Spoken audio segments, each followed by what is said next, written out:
Au départ, moi, j'avais un oncle qui me faisait des cours, mais plutôt théoriques. Et donc, j'ai pu accéder à Internet et je peux dire que c'était une histoire d'amour parce que c'était un 14 février 2003, en fait. Et depuis, je suis devenu accro à la chose. Et donc, j'ai essayé en retour de former d'autres amis, juste sur le coup, à aussi créer des boîtes Yahoo entre-temps. Et donc, quand je suis allé, j'ai voulu créer cette boîte. La personne qui détenait le cybercafé m'a dit non, ici, c'est nous qui créons les boîtes pour nos clients, donc ça coûte 1000 francs pour créer la boîte. Donc, je reviens sur cette histoire, c'est pour vous dire en fait que la fracture numérique au Tchad, c'est pas seulement l'outil qui manque, c'est pas seulement le support, c'est aussi la compétence en fait. Nous sommes dans une crise de compétences et donc l'avènement même du haut débit en tant que tel, c'était en 2012 avec des technologies Edge proposées par les opérateurs mobiles. Je reviens sur la situation actuelle. Oui, d'accord. Donc très rapidement sur la situation actuelle, en fait, c'est que nous sommes en train de vivre une censure en ce moment, une censure de tout ce qui est réseaux sociaux, et ce n'est pas du tout justifié. Et la première fois qu'on a vécu ces censures, c'était en 2016 avec l'histoire de la petite Zoura pour ceux qui ont suivi. Et après avec les élections présidentielles où on a connu un blackout le jour même des élections. Et voilà. Donc je pense début 2016, nous sommes allés jusqu'au 2 décembre 2016 sans avoir accès à Internet, sans VPN. Donc les gens tout de suite ont compris comment contourner la censure. Donc on a utilisé des VPN pour pouvoir accéder aux services voulus. Et donc aujourd'hui les jeunes, ils ont compris qu'il faut utiliser Internet pour s'exprimer, pour s'émanciper et tout. Et du coup, ça devient une grosse peur pour le président. Et l'affaire Zoura a été vraiment un exemple très flagrant de cette chose. Et je pense que nos gouvernants, ils ne sont pas assez cultivés pour ça. Et je plaisante souvent en disant qu'ils ont la conception en fait de Facebook ou Twitter comme ma grand-mère en fait. Oui. Et c'est qu'on a du mal à leur expliquer, ils ont du mal à comprendre qu'ils doivent être présents pour être en fait auprès de leurs citoyens. Et du coup, je pense qu'avec l'affaire Zoura, le chef de l'État, il a compris en fait, et il s'est exprimé pour la première fois sur Facebook. Oui, on suppose que en fait c'est sa communication, c'est ses équipes de com qui l'ont fait. Mais ce qu'on a du mal à comprendre, c'est que juste le lendemain, on coupe les réseaux sociaux. Donc, je ne sais pas, on a communiqué pour qui.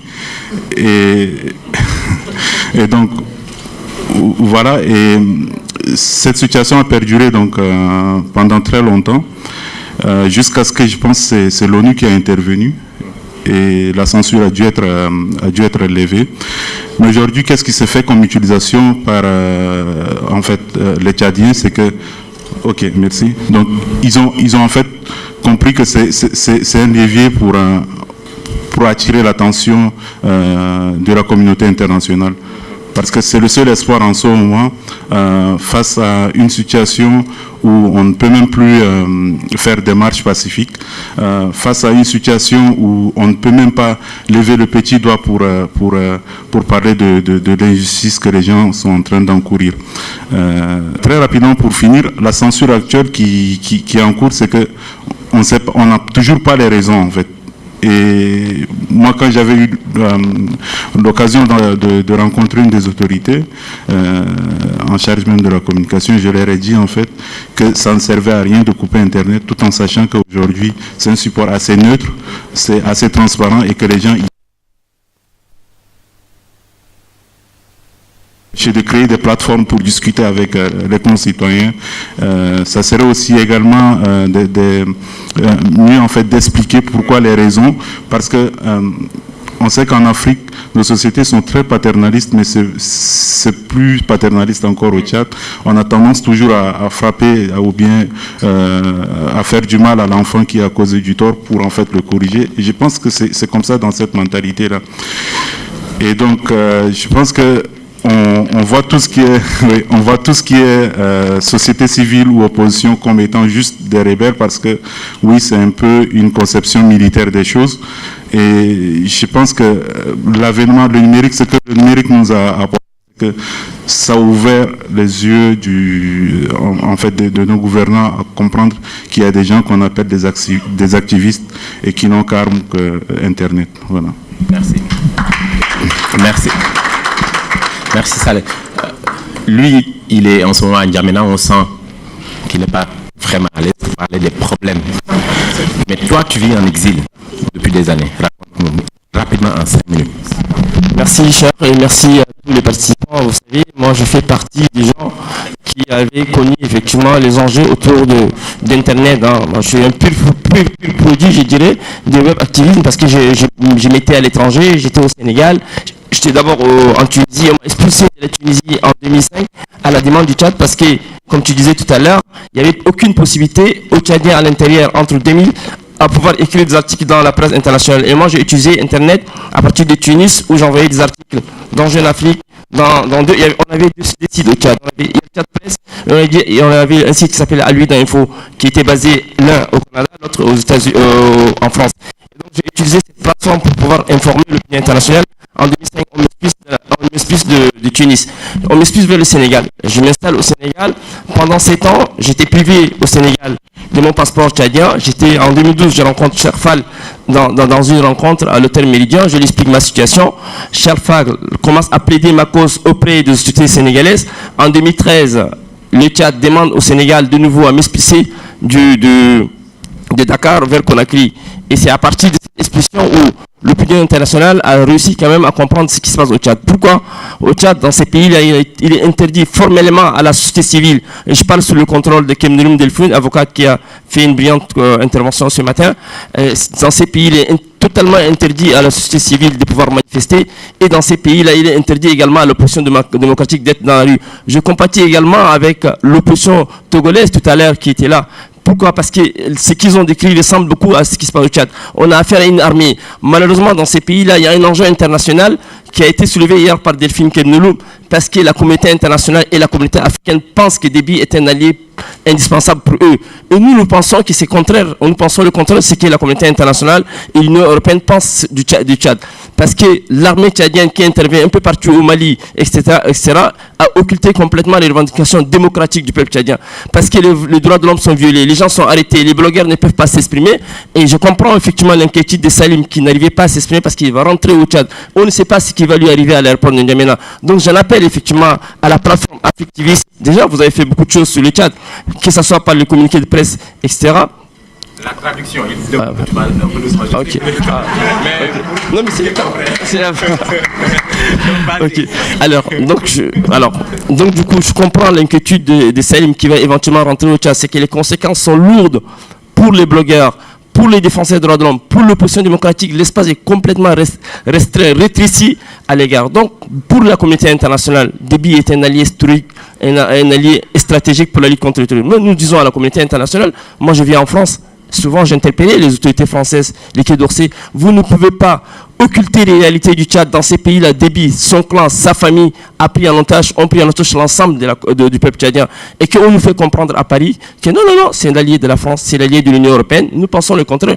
Et je demande également aux participants, aux Africtivistes, de nous aider dans cette démarche. Parce que hier, quelqu'un disait, il n'y a pas une fenêtre démocratique. Je reprends ce qu'elle disait Fatoumata Diallo, que je connaissais à Dakar.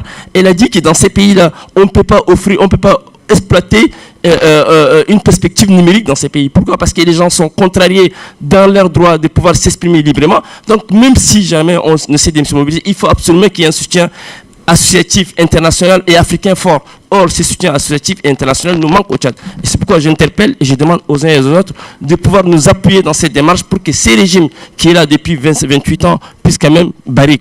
Merci à vous. Merci Makaïla. Saleh,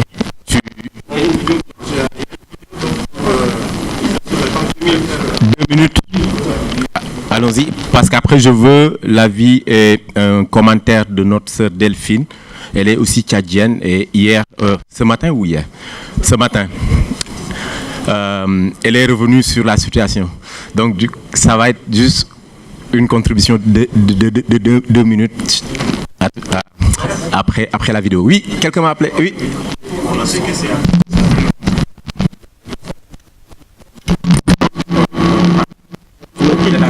Merci, Cheikh. À la suite de mes jeunes compatriotes, je voudrais tout simplement dire que vous avez bien vu, vous avez bien fait en mettant le focus sur le Tchad en ce moment où on puisse faire ce qu'on s'est engagé à faire et ne pas le faire au risque de nos vies. Je dis cela tout simplement parce que les espaces de liberté, comme je disais, se rétrécissent énormément au Tchad pour devenir complètement inexistants. Et les réseaux sociaux ne peuvent fonctionner que si on a un accès normal à Internet. Le VPN, pour la petite histoire, pour l'utiliser, il faut avoir des moyens. Le Tchad, les fonctionnaires sont en grève, tout est arrêté en ce moment parce qu'il n'y a pas d'argent, les gens ne sont pas payés. Donc, les attentions sont à la survie. On ne peut pas dépenser ne serait-ce que 1000 francs pour avoir 5 à 10 minutes d'accès à Internet via VPN. Ça coûte cher. Donc, ce qui fait que c'est seulement juste pas possible. Et quand je vous entendais dire, Cheikh, que c'est possible de contourner cela, j'ai dit bravo, parce que ça serait vraiment une bouffée d'oxygène pour le Tchad. Donc, merci infiniment. S'il faut parler du Tchad, on prendra des heures et des heures, mais vous connaissez la situation. Vous connaissez la situation et ce n'est pas par crainte de ne pas repartir au Tchad. On repartira bien au Tchad, on vivra au Tchad parce qu'on ne voudra pas tous aller en exil. Donc, j'exprime vraiment mes remerciements et je dis qu'il y a en ce moment des activistes qui sont en prison au Tchad. Et c'est des jeunes qui ont pris le risque de sortir pour dire payer nos parents parce qu'on veut aller à l'école. Il y en a une trentaine qui sont transportés dans une prison loin de N'Djamena, à Moussoro. Dans quelles conditions, on ne sait. Donc c'est aussi une façon de leur donner une voix. Je vous remercie. Merci Delphine. Je voudrais qu'on applaudisse encore une fois nos amis tchadiens, Makaela, Saleh, Delphine, Salim, Daoud. Rentrez en paix, en sécurité. Donnez-nous de vos nouvelles. Tout se passera super bien. Makaela, merci beaucoup. Je vais appeler Kevin.